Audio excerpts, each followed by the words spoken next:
Hi, I'm Christopher Rawlings, and I'm with Howard Diamond. We are both actors with Open Door Productions, a film and theater production company. And we're doing a video film discussion series. We call it Movies That Matter. And we're reviewing some classic or some very well done, just very well crafted movies that deal with social, political issues um, that relate to things that are going on in today's society, especially in America as well as around the world. And the film that we're going to be talking about now is a film called Matewan, and this was filmed in 1987. Do I have that right, Howard? That's correct. And it's a historical film that takes place in West Virginia in 1920 and deals with the oppression, the tragedies, the struggles of the mine workers in West Virginia against the mining companies. And it's a really well acted movie. We've both seen this, I think, numerous times. And the more that we watch it, I think the more that we enjoy it, which I think is a great compliment to films that become timeless and are so well done. So let me introduce Howard Diamond. Howard, why don't you share a few things before we look at some clips? Well, thank you, Christopher. And the first thing I will say, being transparent, is number one, I didn't know about this movie. Number two, had I known about it or saw it, I'm not sure if I would have been drawn to it immediately. But talking to Christopher, as we do about film and plays, he got my interest in this. And I also will admit that it took me a couple of times to watch it to fully grasp what was going on. There's a lot of moving parts in this that you have to really kind of, to quote, get your arms around to fully understand it. But once you do, it's a rather dramatic movie. And I think what it does as a film, it takes us, many of us, into an environment, a time that we really aren't that too knowledgeable about, many of us. And that's what was enlightening about it. The pieces to the puzzle of this that took place in 1920 regarding West Virginia and labor and a number of different topics that we'll touch on as we move forward. So it's an excellent film to get lost in, but I think you need to watch it a few times to really understand the gravity of what's happening in it, Christopher. You made a good point, Howard. I'd like to piggyback on that just for a minute. I remember a story that an uncle of mine told me. He had moved out to Williamsport, Pennsylvania, being a New Jersey resident all of his life. And he moved out there and he learned a lot about the coal mining that took place up in Pennsylvania, maybe 100 years ago. And you talk about trying to relate to, what these workers, these human beings, these people went through. It almost seems so unbelievably not only foreign, but just beyond tragic and brutal. He told this story that he had heard that, for example, the mining companies, they owned everything, and they even owned, the houses, or some would say the shacks, or the property where they would even live in tents. And the workers had nothing, in terms of, to speak of, in terms of belongings, in terms of how they lived. It was really slave labor. And I don't think the child labor laws were that strongly in effect, by this point. I mean, they had been enacted, I think, years ago, but you had a lot of, young people, still, working in these impoverished, dangerous conditions. And he told the story about when somebody got killed in the mine, they would put the body of the miner in a wheelbarrow, right, and wheel the guy right up to the porch, I guess, of the shack where the wife and family left, and just leave the body there and said, "You got 24 hours to get out." I wrote a quote down that I had found that ties into what you're talking about. And it comes from somebody named Terry Steele, who was a coal miner for 26 years and became an environmentalist. And and this is the direct quote: "If you get a mule killed, in the mines and you were in charge, you could lose your job over it. If you got a man killed, he could be replaced." Wow. End of quote. And that is Wow.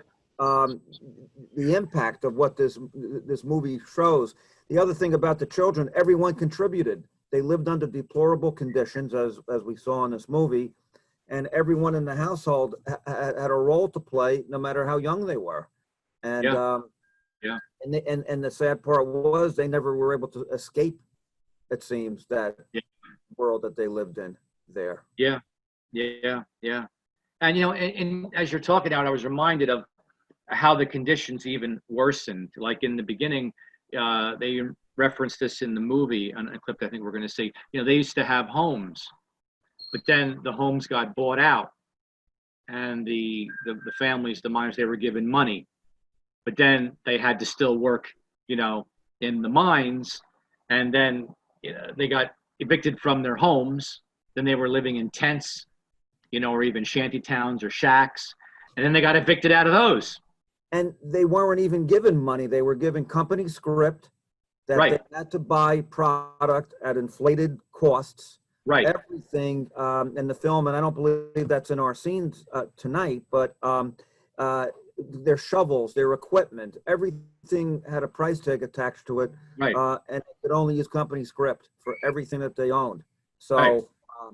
the company controlled everything. And I think going back to how you opened up, when we look at today's world and things that are happening, and we look at this, which is 100 years ago, on the nose, really. Yeah. The common word is injustice.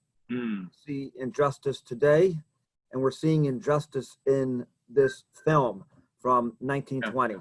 And that injustice, as the notes that I took when I watched it, it's the sensitivity to look at their living conditions, the exploitation of the workers, Mm-hmm. the ignorance of the racism that took place, Yes. that we saw in this, Yes. and the impact of the company, and we can just call it the company, Yeah. versus these workers who had no way of pleasing the company. They could do nothing right. Yeah. Everything was against them. Yeah. Yeah. And we'll be talking more specifically about parallels to today's society and today's America, and again, as well as around the world.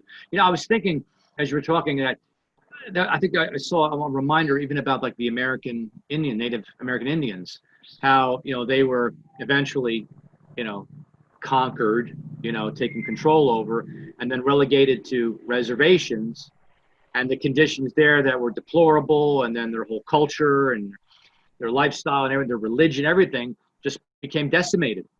The Native Americans were treated as if they didn't exist. Exactly. And that we were doing them a favor by giving them a piece of land Exactly. to live off of. And we took all the sacred land and built monuments on it, and look at, we took, the miners, they lost their quote unquote sacred land, the land of their forefathers, the land of their, all their families were buried there. This is all they knew. This was their life, their heritage, and that got taken away. And not only were the miners that we see in the film tonight, but the other people that were called the foothill people were people that had their land taken away down in West Virginia Mm-hmm. by the coal mining company. Mm-hmm. And they had their own world there. They were more, I guess, embedded into the hills down there. But they do surface in this film. Right. And you have to give credit to the director who put this together to make sure that they got their day in court here too.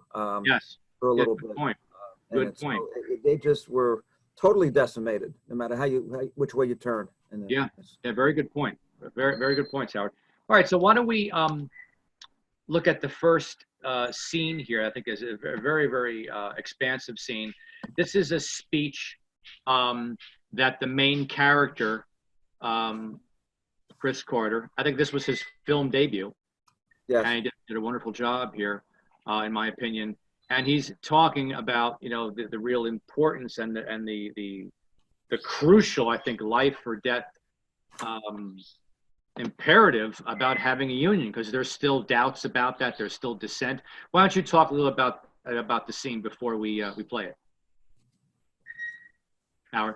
It's a dramatic scene at the very beginning, and what you'll see in this is groups of people coming together in that room, and being enlightened by the discussion that Joe Kenahan brings up, and he explains to them what a union is all about. And because remember, we have our West Virginia folks in this, we have Italians who don't have the language completely down pat as to what this would all mean, and we have the black miners also that are exposed to this concept of a union, where they were having racism exercised against them their entire lives. And now there's a situation here where one person is trying to bring everyone cohesively together under the auspices of a union, or as the Italian gentleman would call it, the sindacato.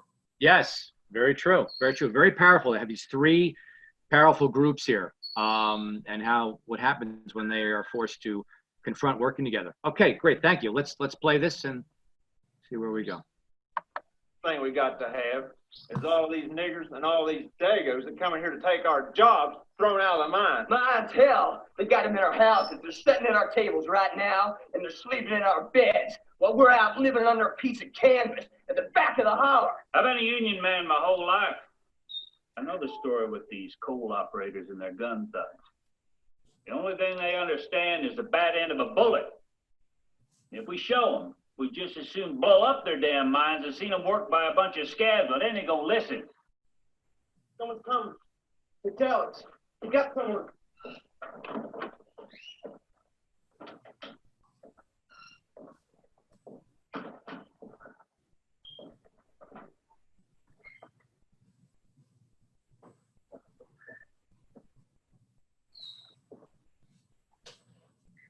Where'd you find him?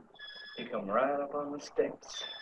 They told me that CE Live is where the union men's meet. So, I got business with the union. that's so. What's your name, hon? They calls me Few Clothes. I didn't come here looking for no trouble. The men's got to eat. Back where you come from. They told me that they was jobs here. Go home, nigger. Goddamn scab. You watch your mouth, Peckerwood. I've been called nigger, and I can't help that the way white folks is, but I ain't never been called no scab. And I ain't fixing to start up now. I go ton for ton loading coal with any man here. When I do, I expect the same dollar for the same work. You get out of this holler alive, son, you'll be doing good for yourself.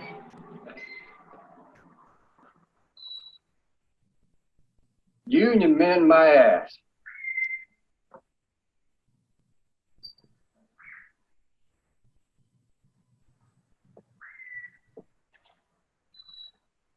You want to be treated like men? You want to be treated fair? Well, you ain't men to that coal company. Your equipment, like a shovel, a gondola car, a hunk of wood brace. They'll use you till you wear out or you break down or you're buried under a slate fall, and then they'll get a new one. And they don't care what color it is or where it comes from. It doesn't matter how much coal you can load or how long your family has lived on this land. If you stand alone, you're just so much shit to those people.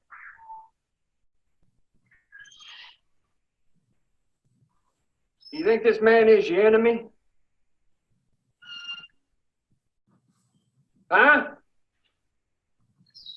This is a worker. Any union keeps this man out ain't a union. It's a goddamn club. Now they got you fighting white against colored, native against foreign, holler against hollers. When you know there ain't but two sides of this world. Them that work and them that don't. You work, they don't. That's all you got to know about the enemy. You say you got guns.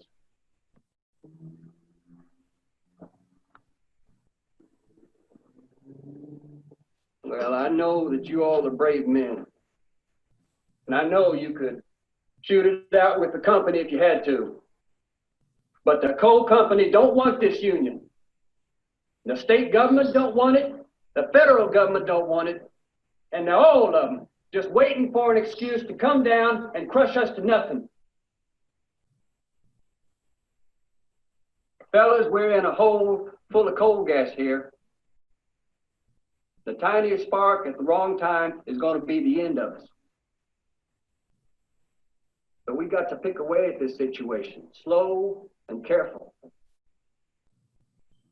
We got to organize and build support. We got to work together, till they can't get their coal out of the ground without us, because we're a union. Because we're the workers, damn it, and we take care of each other. How can we shut the mines down if we don't dynamite them? The men walk out. All of them. Fat chance.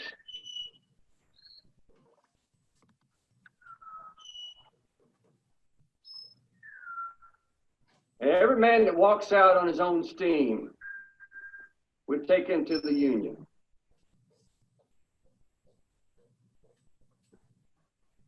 All the Dagos and all the color. That's what a union is, fellas. You better get used to it. Wow. Yeah.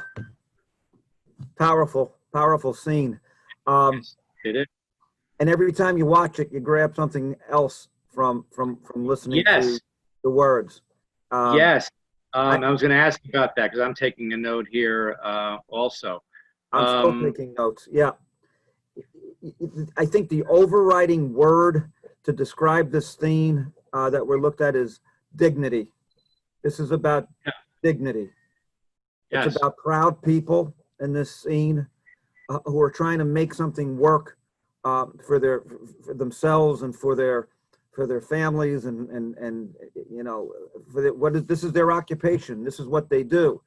But in between that, they're faced with confusion. We saw one man mention about blowing up the mine versus a better idea, which would be to walk out.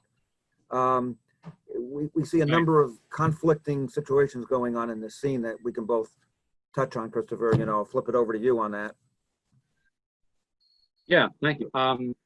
Well, something that I caught just now again, and I didn't catch it before, but at the point where he takes his hat off, and right before he takes his hat off, he starts talking about pointing to James Earl Jones, and I love the part that he did in this, playing a character called Few Clothes. He says, you know, essentially, he's not the enemy. Right. You know, we're all workers here. And I think it's a very significant gesture, but whether it's subconscious on the part of the character or the actor, you know, because taking off your hat is a sign of respect. Mm-hmm. And in fact, he's saying, you know, this is not my enemy. You know, you can call him any racial name that you want, but we're workers together. So you mentioned about dignity. So he dignifies this man's stand. Took a big risk coming here. Yes. You know, he didn't know what was going to happen, but he was going to fight for what he believed in, fight to live, fight to, you know, be himself, be the family. So I thought that was very significant at that point when he took his hat off. And the second thing is at the end, just before he finished saying, you know, this is what a union is, fellas, get used to it. But right when he was saying, you know, we have to take everybody. He points out we have to take women, the blacks, and the Italians, and of course he used, you know, more racially charged words. And he said, yeah, you know, that's how it's going to be. I noticed in the background, the guns came down. Right. They lowered the shotguns, and it was almost like it started to sink in. You know, maybe not everybody they weren't cheering and clapping, but I think the realization just hit them, you know, like he would say a ton of coal, you know, pun intended. And it was like, wow, we're going to have to really, you know, regroup in a sense, you know, literally, and change our thinking how we're going to handle this. Right. You know? You know, these gentlemen have been called to a meeting. How often do you have a meeting? you're working in the coals and all of a sudden, the coal mines, and all of a sudden someone comes along and says, we have some ideas that we want to share. They had no idea what was going to be brought up in this discussion. There's a lot of raw language in it that some folks may be offended by, but it's the language of when this took place, and that's the reality of what was going on. But the upside to this is that these conflicting forces going on in here become unified at the end of this scene. Yeah. And it's that environment that Kenahan has created will transcend throughout the rest of the film. Yes. Well said. Howard, let me ask you, what parallels, can the audience, draw from, the situation, in this movie to today? How would you point out some parallels? Well, number one would be the fact that we've seen recently in June of this year, and we've seen marches where people of all backgrounds and colors have come together for a unified cause. There's a parallel between this group of people in that room that are of different ethnic backgrounds who are now joining together for a common cause that causes the company. Mm-hmm. And that's a parallel of what we've seen today. I think is a strong one. I think the other thing is communication that we talk a lot about today. People need to communicate with each other to better understand each other. And in this scene, we've seen one gentleman here, John Kenahan, bring people together is what I'm trying to say, and communicate to the Italians in the room and the blacks in the room and the native West Virginian people there.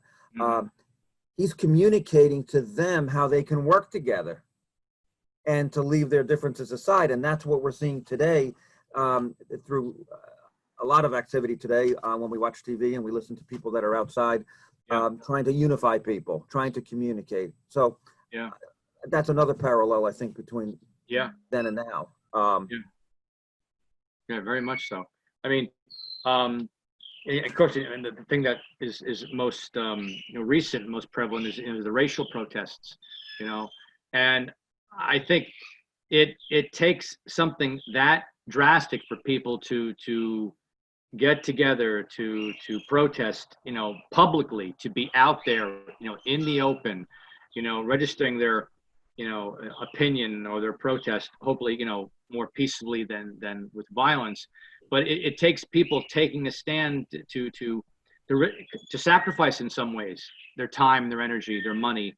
And but the thing here about walking off a job, and that really hits it closest to home, Right. when you're going to sacrifice your paycheck, your livelihood. Right.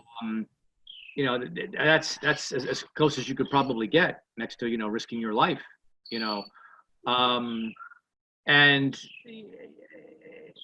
just amazed. I think of parallels to 1968.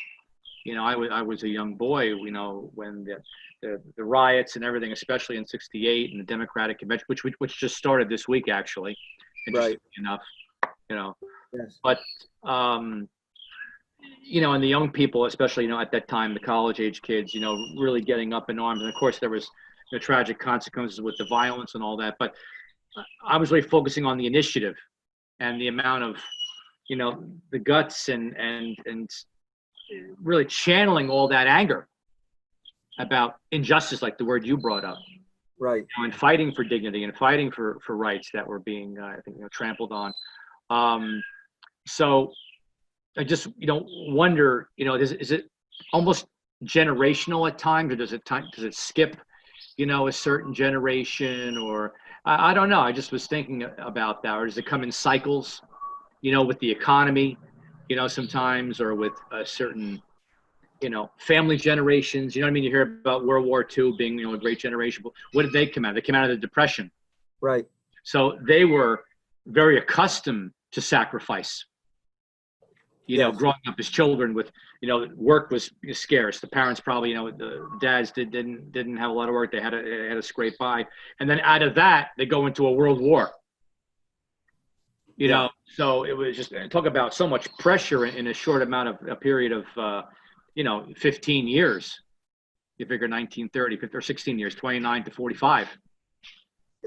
And not to get into a historical context of this beyond what the scope of our discussion today, but this almost, from what I've read, was the triggering point to further development of the unions and the issues that were taking place down there. And Yes. and in years to come, John L. Lewis became Yes. prominent, but that's really beyond the scope of what we're talking about today. But when you're talking about a triggering event, that Yes. would have been the triggering event here. The civil rights movement began in the late 1950s with the Yes. desegregation of the schools, and Mhm. carried on right through the 1960s.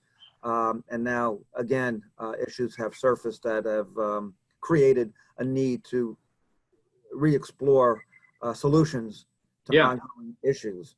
Yeah.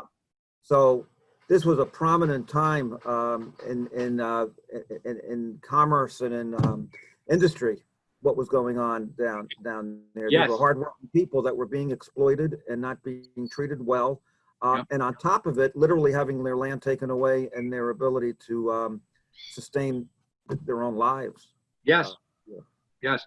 Good point. The tentacles from this event, reached far into the next decade, the 30s, when that's where the United Mine Workers really then became a force. Yeah. It took all that time, but this was like the match, you could say, I guess, that really lit the flame that became a bonfire.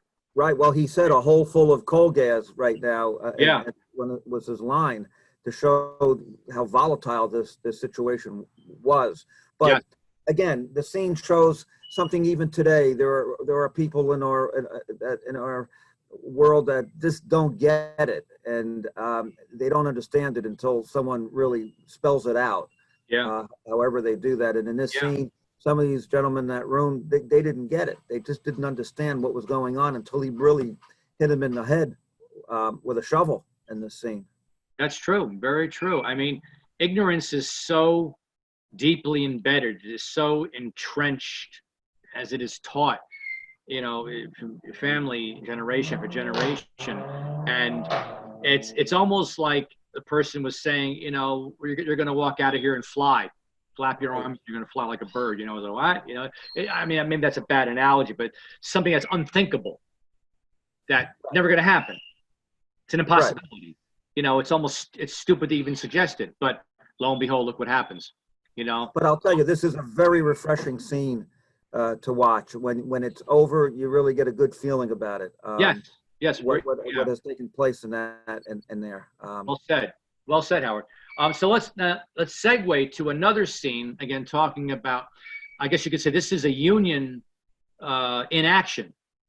And it's the first time we're going to see in this film that the three segments, of the population here, you have the West Virginian, Americans, you have African Americans, Italian Americans, and this is where the rubber, I guess, meets the road. How would you like to introduce? Well, no, this is where the organization comes together in this next scene. He laid the groundwork for it here, and it comes to fruition in the scene that we will see in a few minutes. Great. All right, let me cue this up, and let's just watch this next one.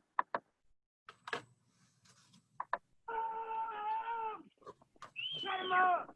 Shut him up! They're down the hill! Over here!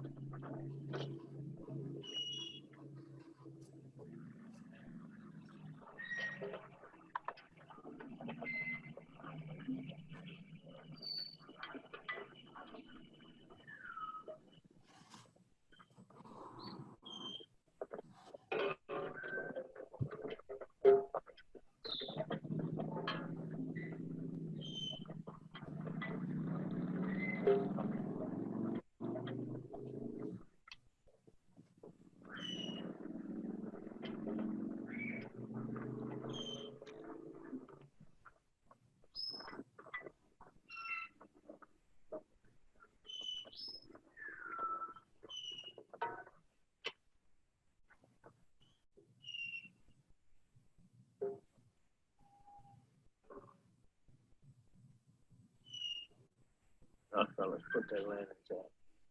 Just take the dirt.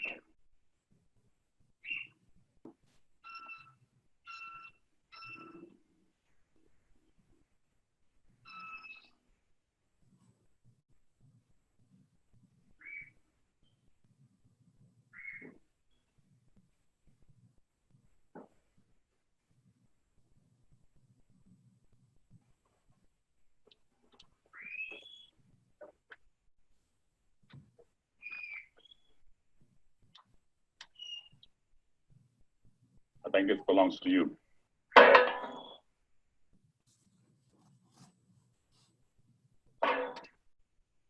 Viva lo sciopero! Viva lo sciopero! E abbassa i padroni! Yeah. I'm with him!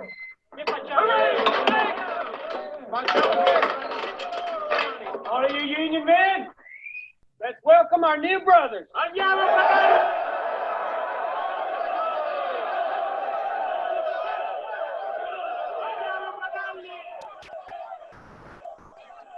on, Stone Mountain don't move one piece of coal unless it's a union man that moves it. Get out of here.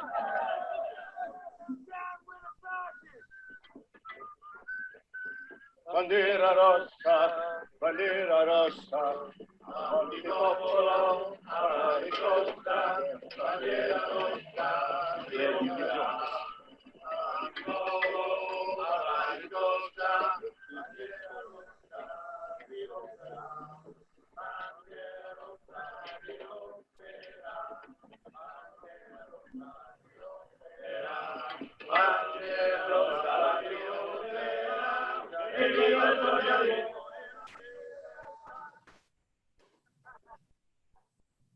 Okay. Wow. Yeah.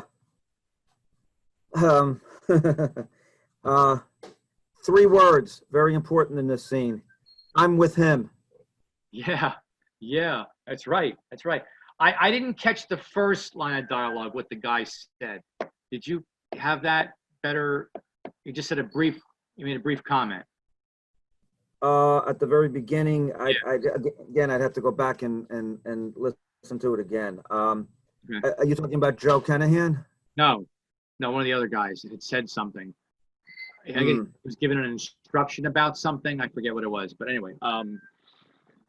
Well, go ahead. Yeah. No, it doesn't take away from the power of the scene. I just didn't catch it the way it was said. But like I said, the more important thing is the thematic dialogue was I'm with him. Yeah. And there you see it. See, I think at the beginning, they're not sure what's going to happen. They're not sure if one section of workers, one faction is the word I'm looking for, is going to go into the mine and work and break the solidarity. They're supposed to all be there and say, no, we're not going to do it. And I guess they were all worried if someone was going to try to get over on the other group. Hence the tension at the beginning. Yeah. When they rushed over there, it was like it wasn't tested yet, I guess is what I'm saying. Oh, no, right. These two groups, the blacks and the Italians, were brought there for promise of work. Right. And not realizing what they were stepping into, right. It was a more, volatile situation there. Right. You have language barriers here, you have cultural barriers here, right. Yet they all understood what they needed to do in this scene from a solidarity standpoint. So you asked about parallel to today's events. Same thing. People of all different backgrounds coming together in a march or in a protest to talk about an injustice. Different cultures, different backgrounds, different lineage, but together to focus in on something that is problematic, and that's really what these gentlemen did. These guys did in this. And, this was just thrust upon them.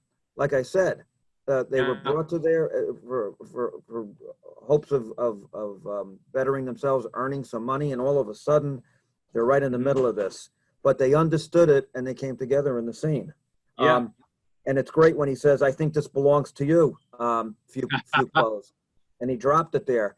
And really, he was along with Kenahan, few clothes is really another solidifying force in this, really, when you think about it. He had quite a presence, and he got respect from everyone, from both sides. And he was being transparent and honest, and they all appreciated it. Yeah, absolutely. And it just shows that you can have a great scene, but not have a lot of dialogue. No. You know, as we learn in our workshop, you know, acting is behavior.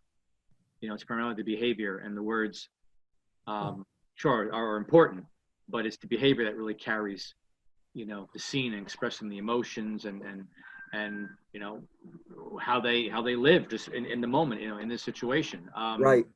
Yeah. You know, we talk about props in our classes also, but I think that shovel was one heck of a prop in this. It represented, you know, we're in charge here, not you. Yeah. Yeah. The company. Yeah. Good point. Here's your shovel back, because it was company property. Right. They had to pay for it through their script. Right. And the company advanced it in another scene that we're not showing, when the company said, we're going to advance you your equipment, but you're going to pay for it. So he basically said at that point, here's your shovel back. Yeah. We're Right. walking away. Exactly. Yeah. Exactly. And it's So- interesting. Is there anything that surprised you at all about this particular scene, or anything else that struck you? Because I'm looking at it again, and I don't know, certain things are just sort of playing through my mind. But is there anything else about this scene? Well, one thing I think is dramatic is that if you notice, the company representative there in the suit and hat waved off the gentleman with the machine gun at that point. Mm-hmm. His reaction to what he was witnessing was, you know what, let him go. They're going to walk off. We're not going to retaliate here, because they were ready to start shooting there, I think, at that point. Mm-hmm. And they didn't. And I thought it was somewhat dramatic, where he was standing there in awe himself of what he was witnessing, the company representative. Yeah, almost like he couldn't believe it. Like, this isn't really happening. This isn't happening. Yeah. And he'd be thinking that this is not going to last. This is going to be this is like a flash in the pan, you know. And it was, I think, the tension was played very, very well. Because, I mean, they got up real close, you know, with that machine gun, you know, staring them right in the face, you know. And he picks up that shovel, you know, it's just like, that gets, you know, and then just quickly says, all right, this belongs to you, and throws it down. And we saw people there with rocks in their hands. Right. You know, and wooden bats or sticks and guns, you know. One false move and it would have been a bloodbath. It could have been a bloodbath, but it wasn't. There was solidarity, and there was awe, like you said, on the part of the company. They had no idea that this would go in that direction at that point. So they just let them walk off together, and then they started singing as they walked off. Which is, you know. Dramatic. Yeah. I just really just appreciate, you know, the scene so much, because of just there was like a seamlessness to how it just came together.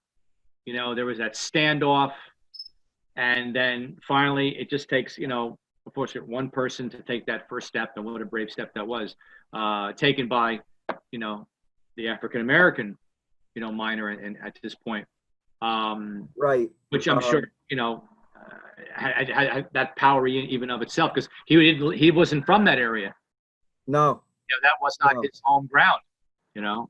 And as a matter of fact, again, limited in what we can show, but to the audience listening to this, the scene at the beginning of the movie is few clothes, and the black miners that were coming, they were in a box, in a freight car in the back. They weren't even allowed to sit in the front of the train. They were segregated in a box car. And good point. I'm glad you brought that up. A box car, no ventilation. Right, it's summertime. It's dark. It's hot, and it's you might as well be a piece of machinery, which in a sense, like we've heard before, that's what they were. Right.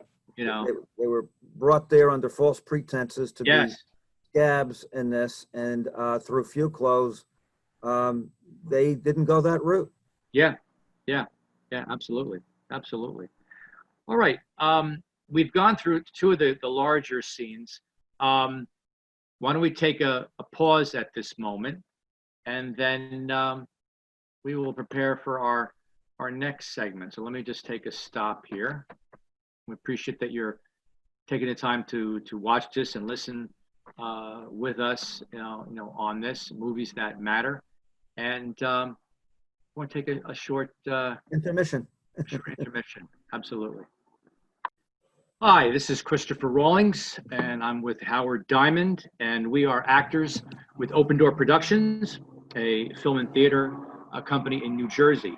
And we've been doing a film discussion talk, and we call it for now Movies That Matter. And we've been discussing very meaningful, powerful films, some classic, some more modern day, that deal with social and political issues that resonate in today's society in America as well as worldwide. And from historical films like the one we're discussing now, Matewan, as well as others. So this is our second segment, and we're working our way through some additional scenes about scenes that really crystallize the theme of the story and really show a wonderful arc to the characters and the journey they're going on. And really that, I think, really have the crux of the real meaning of the film. So let me turn this over to Howard. How are you, Howard? I'm good. I'm good. Great. I'm glad we're here. So is there anything you'd like to say about what we're going to start with today, or just in general about the film thus far? One of the things that I've noticed as we do this is that when you look at the film deeper, it's like opening up a door into a room, and you walk deeper into the room, and you see so much more as you grow with your knowledge of the film that's in front of you. But I like to look a little bit beyond it, and I do a little bit of research, but not too much, because then you end up moving out of the scope of our discussion, and it can go way too far out. But I think that it's relevant to this to continue to put this incident in Matewan together with the overall picture of the labor movement in the early part of the century and what was happening. And I found a quote by a labor historian by the name of Hoyt Wheeler, who said, and I quote, "Firing men for union activities, beating and arresting union organizers, increasing wages to stall the union's organizational drive, and a systematic campaign of terror produced an atmosphere in which violence was inevitable." End of quote. And you'll see that transition in this movie. Violence is always out there, the potential for it. And what we see in this film is a more pacifist way of dealing with it versus the violence. And we saw this in the first half, when instead of going to explosives, they used a walk off the site way of handling it. Mm-hmm. We'll see some more of that type of discussion now, and I don't want to be a spoiler with this in the scene that we're going to see in a little bit. But it's one of those conflicts that goes on within the film that is just ongoing. And again, you watch it 2 or 3 times, it becomes much more to the surface. Christopher, would you tie to that? Yeah, very well said, Howard. I'd like to just mention one thing and then turn it back to you for a second. This particular scene in the film, it is there's quick cuts. It is also it's cross cut with another scene that we're also going to watch after this. But what we've done is this particular scene, it's cut back and forth about 5 times, and we're going to show all the 5 segments right in a row. So for continuity purposes, so they can see just the whole arc of the conversation. And then we'll show the other scene, which has 3 parts to it, that again, it is cut back and forth with this particular scene. But how would you like to mention about what this scene's about? Well, it's going to, without trying to give too much away, we're going to see Fuclos sitting with Joe Kenahan, and Joe, Fuclos is there for a specific reason. He's carrying a weapon with him right now, and his job, having pulled the short straw, was to terminate the engagement of what they called the Bolshevik, and the Red, Joe Kenahan, for trying to create this union. And I believe, as you'll see, is that Fuclos has mixed emotions about this, and we're going to see an insight into both men through this conversation that takes place by the campsite. and Christopher, you know, I could turn again back to you on the other side of it also. Yeah, very true. And also mentioning this, I don't think this comes out, but he was falsely accused of sexual assault. There was a rumor started that was purposely created to discredit him. You know, as it turns out, we won't maybe see this in these clips, but there is a spy that was planted in the town that works for the mining company and is there to sow discontent and really to sabotage the union building efforts. And this is the person that started this rumor that Joe Kenahan again committed a sexual assault, but it's a total lie.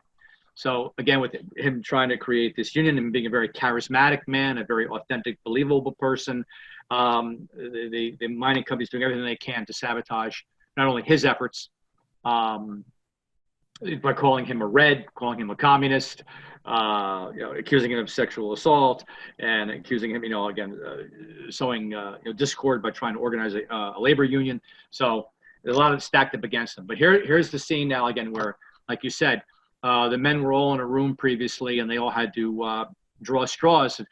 Who was going to be the one to shoot him, to kill him? And oddly enough, it was Duclos, who we remember from the scene from before when he came to the union meeting, and he went in there, you know, really sticking his neck out and saying, "I want to be part of a union, regardless of my background, regardless of where I come from. I'm a worker, and I want to join forces." And it was Joe that put them together. Right. And here it is now. It's been given to few clothes to, as far as he knows at this point, to shoot him. So here we go. All right, I'll play all the 5 scenes in a row.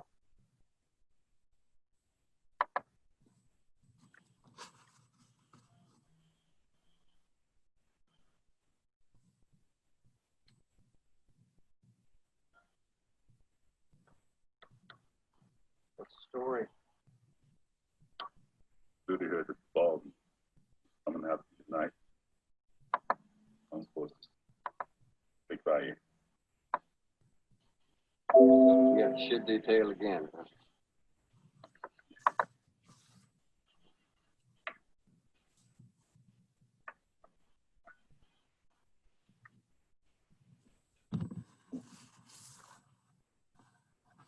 Next one. Bear with me. I was in Leavenworth. There was a bunch of Mennonites. And because they wouldn't fight in the war against their religion. It's also against their religion to shave their beards or wear buttons on their clothes. They was being forced to do both by the prison guards. So they refused to work. They went on a strike right there in Hell's Hatch. They were handcuffed to the bars of a cell house 8 hours a day for 2 full weeks. They were put with their arms up like this, because they had to stand on their toes, or those cuffs would cut into their wrists.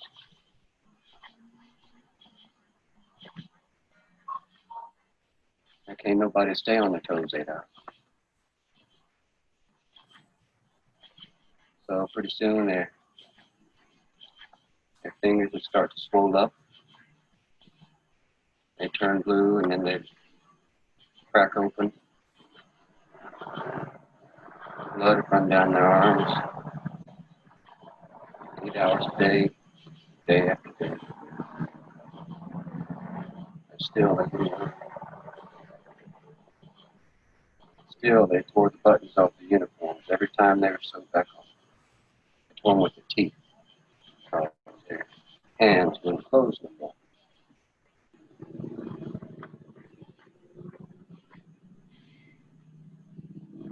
Now I don't think a thing for myself. Them fellas, they never lifted a gun in their lives.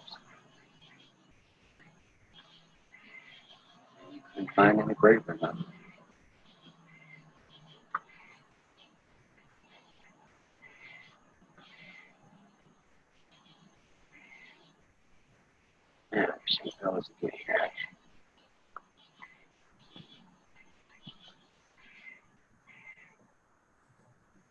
Okay.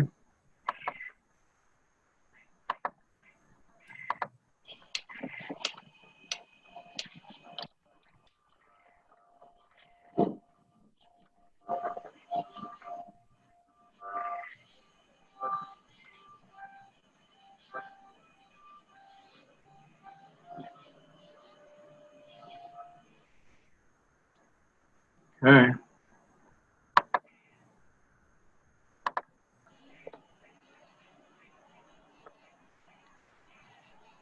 Getting awful late.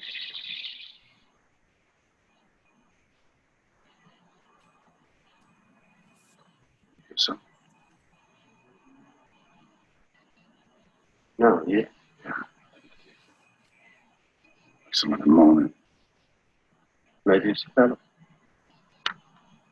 Let's go out there and have a look.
What's that?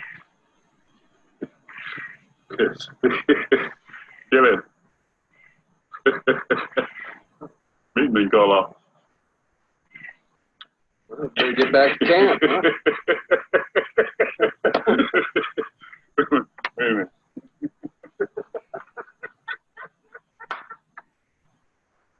Well, at least we didn't waste the trip.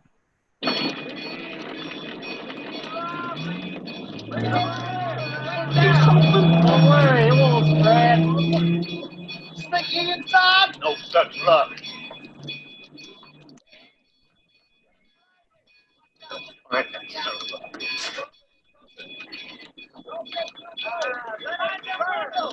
Okay. All right. I think I skipped one. I apologize in the beginning. Maybe I can go back because I don't think it'll be too disruptive. Is that okay with you, Howard? Oh, I think it's relative. You need to. Yes, if you can. Yeah. Let me see which one that I skipped. I think it's the second one. Please bear with me. It's when few closes speaking. Yeah. Those fellas will get you. Huh? If they're coming, I wish they'd hurry up. I don't want any more shooting in the woods. Oh,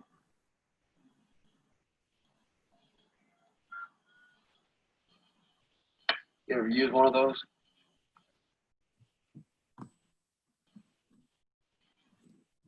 Ken Castro. In Cuba. Back in 98. San Juan Hill. Pretty rough time. See what happens. Sure you were red. Yeah, I suppose it is. How come you don't carry a gun? Well, we carry little round bombs. Did you read the papers?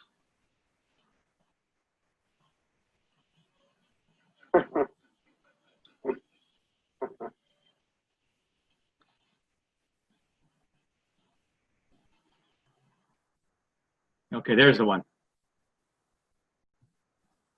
That's all 5, as I recall. That's correct. Yeah.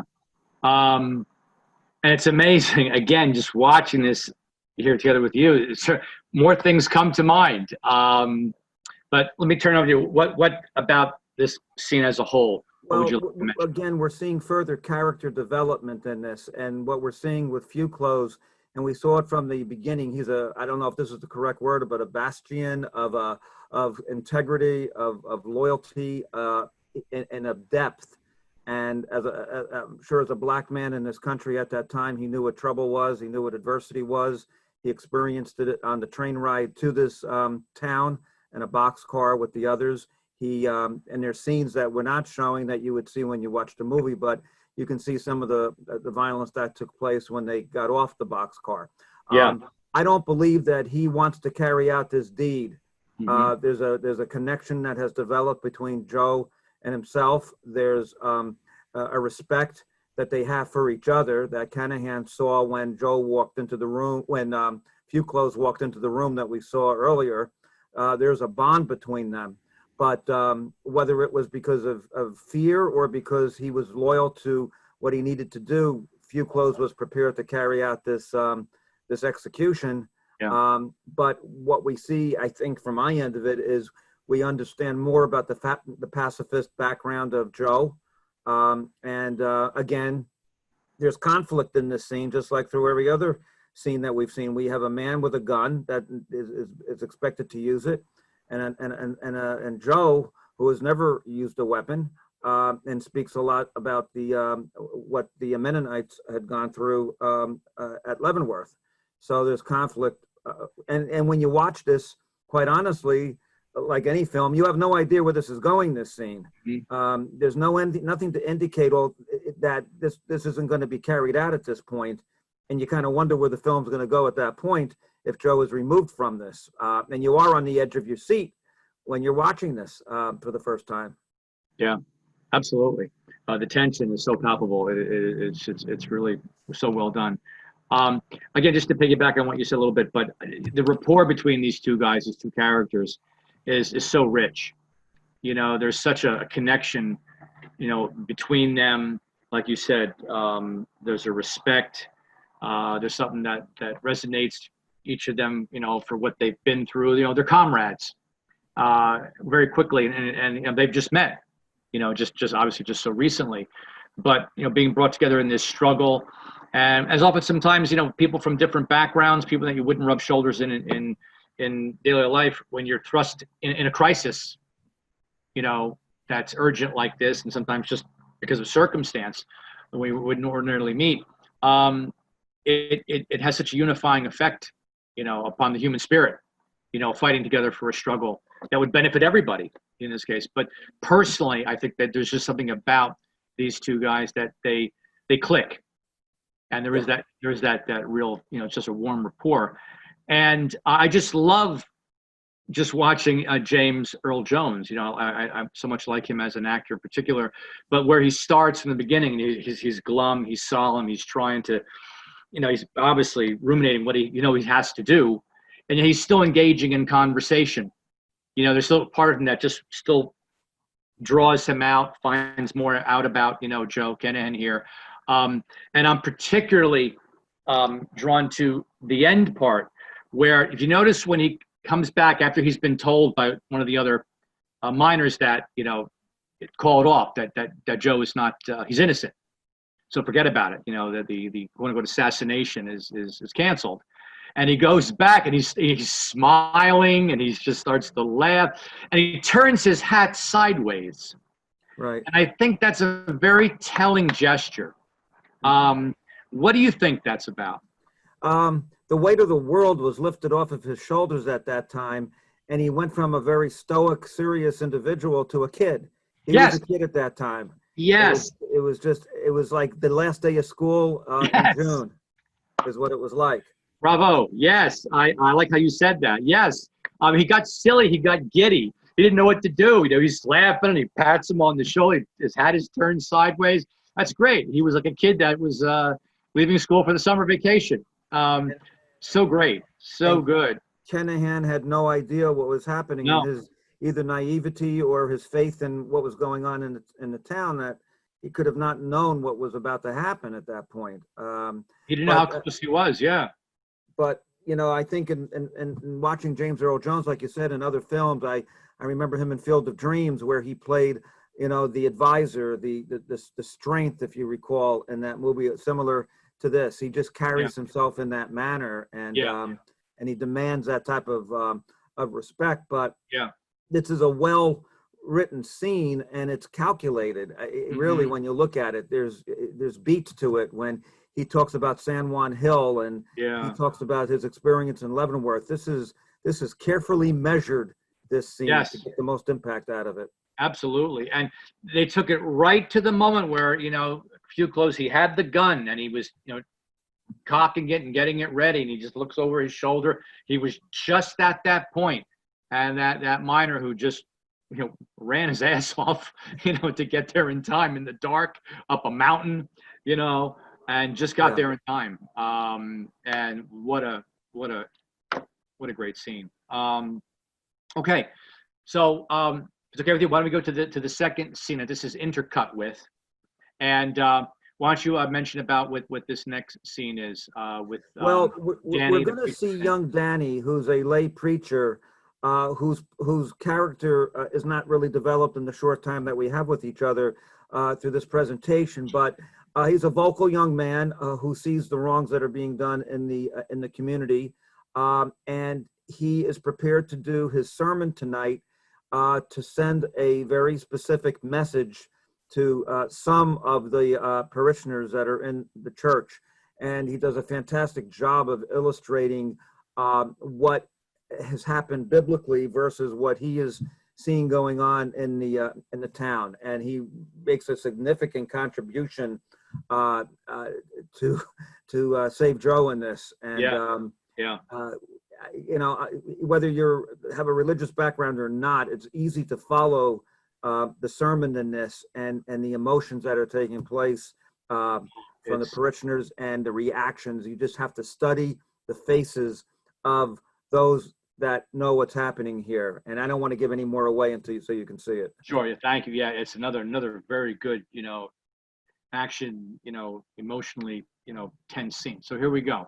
There are 3 segments to this, and we'll again play them all in a row.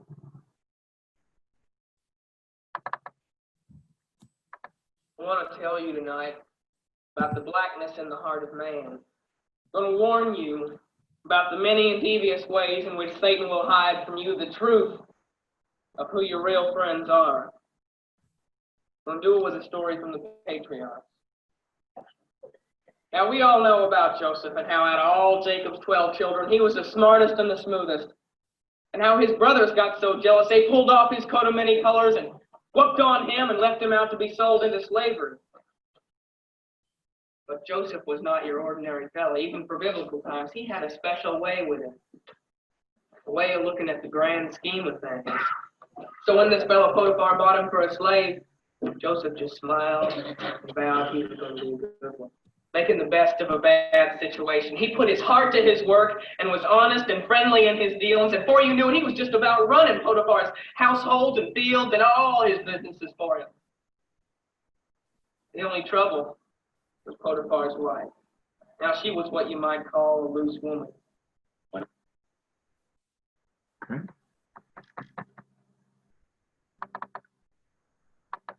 Also, in Potiphar's employ at this time were a couple of spies from one of his enemies. Fellows that wanted to bring him down in the world, get their hands on his fields and houses. They seen the wanton lust of Miss Potiphar and seen it would be good for their purposes to get shed of young Joseph. So they come to Potiphar's wife.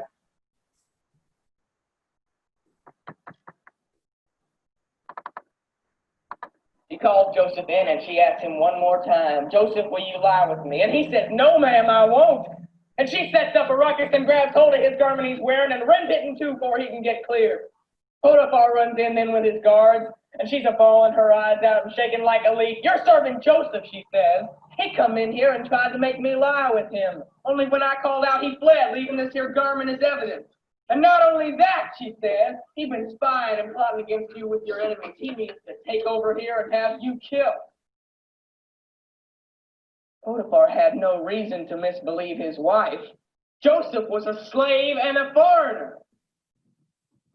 So he gathered up his servants and household workers, and they went and slew Joseph dead. Cut him from gut to gizzard and left him bleeding in the stream. And lo, they never learned to miss Potiphar's lies and went to their maker unrepentant with innocent blood on their hands. Draw your own conclusion.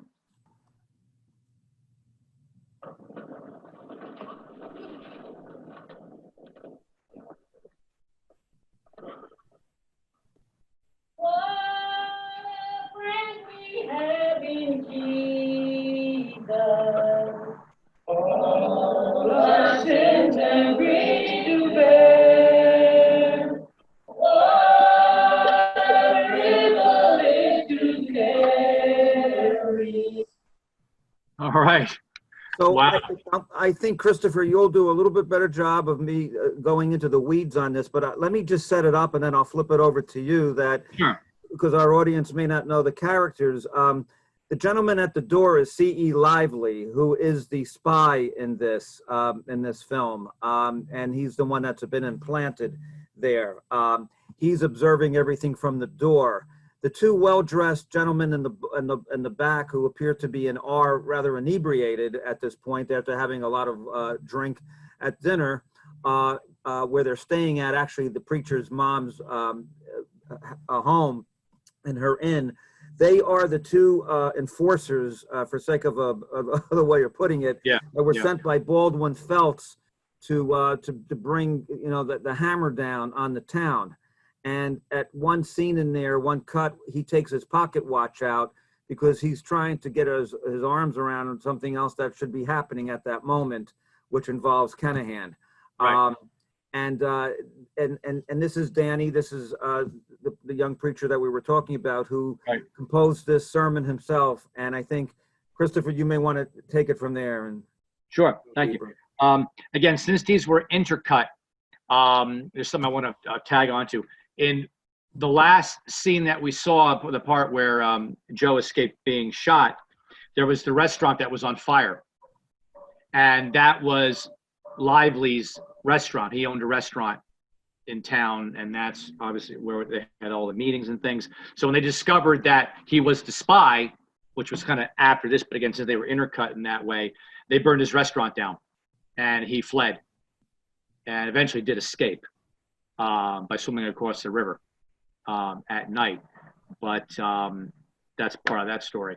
But in the story about Joseph, it's interesting, and people know this story because of the Technicolor Dreamcoat, the Broadway play, that part about Joseph. But Joseph being in Egypt, and again, the details of that Danny mentions in the story are true. However, he brings in the point about the spies and the killers that come. So, and these people are all, Bible literate, very devout. They know the stories, and they pick up right away that he's changed the narrative of the biblical story. And only the two guys, obviously in the back, who are too either drunk or don't really pay attention or not really biblically aware. Even Lively got it. Even though he knows, Right. He's the spy, he understood right away what this brilliant young man is doing. And, say what you want, but these people who weren't so, you might want to say, academically smart, they were sharp people. They knew. Yeah. They were very aware. They were very intuitive. They're very insightful. They picked up right away. They knew what was happening. And, what a clever subterfuge. This scene was one of the scenes that stuck in my mind from the first time I saw it years ago, in particular. Well, you get goosebumps to a certain extent when you look at the young men talking to each other and whispering, because when they figured it out and they knew what they had to do at that point, Right. It's very impactful. And the entire scene is, the religion and the church was important to these people because they didn't have a whole lot else to hang their hat on. So they go to this service, and they really absorb, like you said, every bit of it. I love the singing in it at the end. But Yeah. the message was given, the word was given, and C.E. Lively, like you said, knew it, but those two drunk gentlemen there had no idea what was about to happen. They thought the act was going to be carried out at that point, and that Yeah. Canahan was going to be shot. Yeah. And And, I just want to mention something else too. That's really good how you put that, Howard. You have such a great way of hitting the nail on the head, squarely and soundly. I appreciate that. Thank you. As I stagger for the words here, it seems just to flow just so freely from you. That's why we have a good contrast, We do. I'm a struggler. I'm like, what's the word? I can't think. You're like, well, it's like this, and this. Those two, the enforcers, as you call them, it should note that they're staying at Danny's house with his mother. And that's played by Mary O'Donnell, the woman in the front row. And she's the one that really is catching the impact. You see it in her eyes about what's being said. So those two guys have been actually causing a lot of antagonism, living in Danny and his mom's house while they're staying there. And there's been they made threats, against him, in the movie because he discovers, inside information, and they mock him. They mock his religion, and they mock his calling to be a preacher.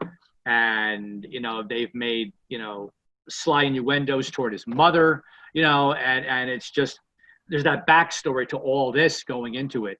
And yet, for a young man, he handles himself very well. He's angry, he can be volatile, but he controls himself, and he knows how to take revenge.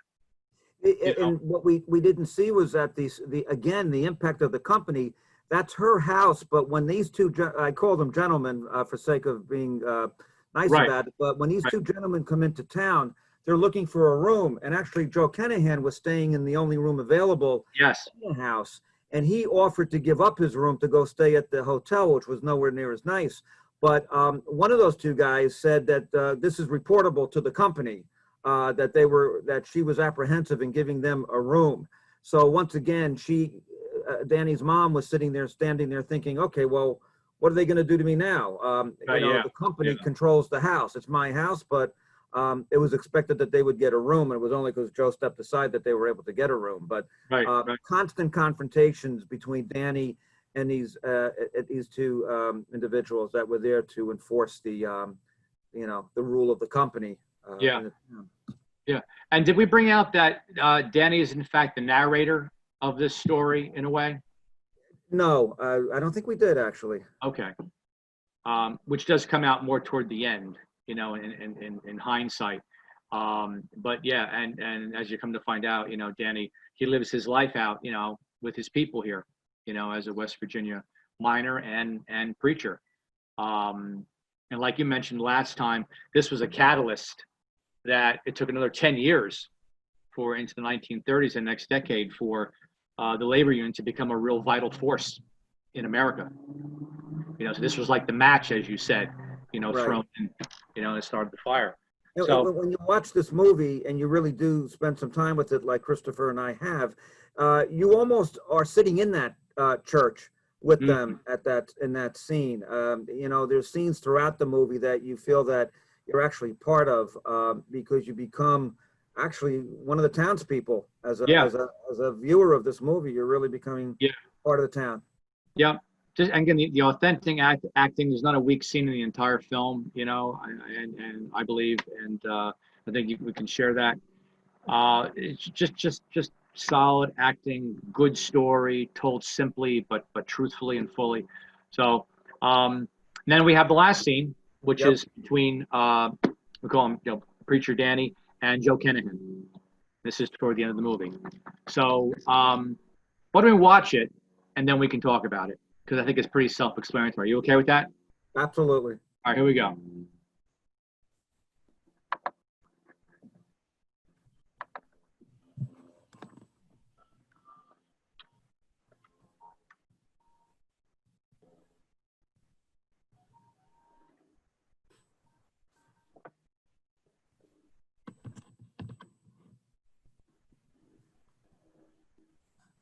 Nothing's going to bring Hillard back, Annie, I came here to help. Sure you did. First people come here help us with some money. Next we know we got no land. and they say they're gonna help us with a job and a place to live. And they stick us in some damn coal camp, let us dig out their mines. Now you come here to help us bring in the new day. Well, Hillard ain't gonna see no new day. We had about as much help as we can stand. We gotta take care of ourselves. We got to take care of each other.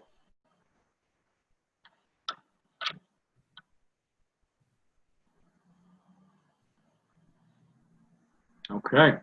Once All right. again, we have conflict. Yeah. We have the preacher Danny who's talking about we need to take care of ourselves, and Joe who says we need to take care of each other. And Yeah. Danny's heart, he knows that is the right answer. But these people are proud people. They work hard, and they've been dealt a bad hand, and they can't seem to get out from under it. And the well wishers and the people that want to spread, the good are coming in there, but not really accomplishing anything. They're offering money or land, but where are they in the long run here? They're nowhere. And Danny and the townspeople are still faced with living in a tent because their homes were taken away by the company. Yeah. Would you like to expound on? He mentions Hillard, another miner that Hillard, has yes. died. Hillard was his best friend, and they clowned around together. They worked in the mines together, and they were best friends. And they, for some reason, which still we would want to develop, were stealing some of the coal or taking some of the coal that really belonged to the company, and they were caught, or Hillard was caught, and Danny was behind one of the boxcars while this was transpiring, and they tried to get names out of Hillard of who the union uprisers were, and he would not tell them anything, and they threatened him and beat him, and finally he offered 5 names, and they killed him anyway. And Danny witnessed this, which is why he is so bitter here at the end. It was the only son of another character in this that you will see when you watch it. Yeah. And Danny is at it at this point because he watched his son, his friend killed for no reason, and he wants revenge at this point. There's another scene in this, a graveyard scene, where Danny makes comments that are out of character for a preacher that you would see when you watch the movie. Yeah, very true. And this is where it was discovered that Lively was a spy, because Danny saw him in that group. Yes. Talking, and they finally, so he was the one that discovered Lively being the spy. And interestingly, Hillard, when he was asked to give 5 names, he gave them 5 names. But after they killed him, anyway, the Lively said, those names are useless. Those were 5 miners that died years ago. Right. The names were just, he didn't give anyone up. He didn't give anybody up, so he, in the end, they didn't get and he died needlessly. And there's also a scene here I just want to mention that, with Danny, at the end of the movie, there's a gunfight, and between, the townspeople and, as Howard said, the enforcers from the mining company. And there's probably about a dozen of them that come to the town at the end, I'm assuming. Yes. You have about, 24 people that are fighting against each other. And then actually Danny takes up arms, and I won't give it away, but then Danny confronts one of the miners at gunpoint. And what happens is very telling. But you'll have to watch the movie to see that. And I just think, again, look at the arc of his character. He starts out as this, good-natured, caring, hardworking, promising preacher, young man, and look at where it's come to. He's never handled a gun, I'm sure, really in his life in terms of to kill human beings. Right. Aside from hunting in the woods, but it's so against his gentle nature, as I see this character. But when you get pushed into a corner and you're taking beatings and you're taking abuse, you defend yourself, you fight back. And They feel they've been cornered. Everything's been stripped away from them. Like you said, what more can they lose? You And know? again, a conflict within Danny of being a preacher and being a pacifist versus using the weapon. He's conflicted with that also. And again, to try to stay as best as I can away from spoiler, you'll see it in the movie how that's handled towards the end of the movie. But he's conflicted with that. The only one that seems to have held his ground is Joe throughout the film.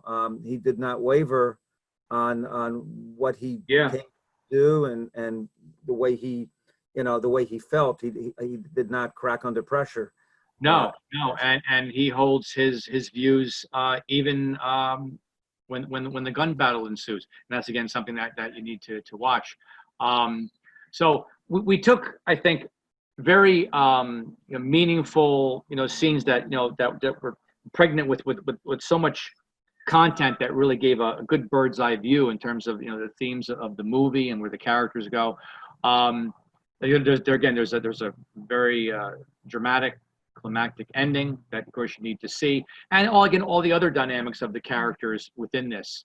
I heartily recommend the audience to check out this film. It is available on YouTube once you find the right site. And I think it's one of those hidden gems. Like, even though it came out in '87, I believe that's right, Howard. Yes. '87. Yeah. And, you don't hear a lot about it, but it's just one of those, I think just really excellent films that just tells a good story. And It tells a good story, and it gives us a look at our country, a part of our country that where people were proud, had dignity, worked hard, and we're not looking for trouble. They just wanted to be left to their own lives, but they had to respond to the company, as they're called, and to external forces, and to make their lives better. Because, like we said, here they are in a tent. Because things were taken away from them. This is not mine. I like to look for things outside of what I'm thinking, just to make sure that I'm on the right path. And I found a quote that kind of sums up this, what we've seen. And it is, quote, "Matewan is an earnest and sympathetic look at both the universal tragedy of the exploitation of workers and the specific tragedy of the struggle of the Matewan townspeople to find some dignity in a harsh existence," end of quote. If I could say it better, I would. That's what we witnessed in the scenes that you've seen. And it's not just in West Virginia, it's in other places where people proud people fight for dignity and a place in society, and just to be treated fairly, treated fairly. And not asking for a handout, as Fuclo said at the beginning. He came there to work. He wasn't looking for a handout. Neither were the Italian miners either. So it's really just an essay on how people should be treated, and what we witnessed in this is how they shouldn't be, and the fight to try to correct it. Yeah, the fight continues. There are more Matewans, unfortunately, all over. And maybe the tactics, aren't as, visceral and combative, in terms of what happened here in West Virginia in 1920, but the emotions, the volatility of protests and everything, and the despair, the anger, the suffering, it's all still real, and this country has gotten so much more populated in the past 80 years, 100 years, excuse me, what am I saying? My math is off, since this occurred. And our country is so much more homogeneous, more of a melting pot of cultures and traditions. And America is grappling with that more than ever. And where do we find ourselves? Here it is, this is being taped in August of 2020. We have a presidential election that has polarized the country in so many ways. And people, I'm sure, will have a lot to weigh in on that. But we all can agree that what do people really all want? No matter where they come from. They want education. They want to feed their families. They want jobs. They want, as you said, dignity. Right. To live their lives. And I don't really believe people want to kill each other. I don't really believe people truly want to, how do I say this? I don't want to sound too naive, but I just think it's the way there's different strong convictions of how we arrive at that. And when you're a person that comes from a generation of more privilege, as opposed to a person that comes from such impoverished conditions, how do you get to that same place? And I think that's been just a lifelong challenge, struggle. Go ahead, please. Joe Kenahan made a quote in the film. He said, "Sometimes you have to bend so you don't break," and that's what, as a society today, they had to do it then, and we had to do it. It needs to be done now. Be flexible. What is bending? Be flexible. Be communicative. Be open-minded. Listen. Understand. And if you don't, we will break. So it's necessary to. That's a good point. I'm glad you mentioned that. And the biggest thing that I just grabbed me actually is listening. I think it's so hard for people, even if I myself, even to listen to some of the most harsh, vitriolic tirades that people have concerning political views. I don't care what side you're on, conservative, liberal, Republican, Democrat, our whole system of government needs to really be revitalized, in my own personal opinion. But to really ask, whether either side your vantage point is, what are you afraid of? What do you really feel that you're not going to get, or what do you feel you're going to be deprived of?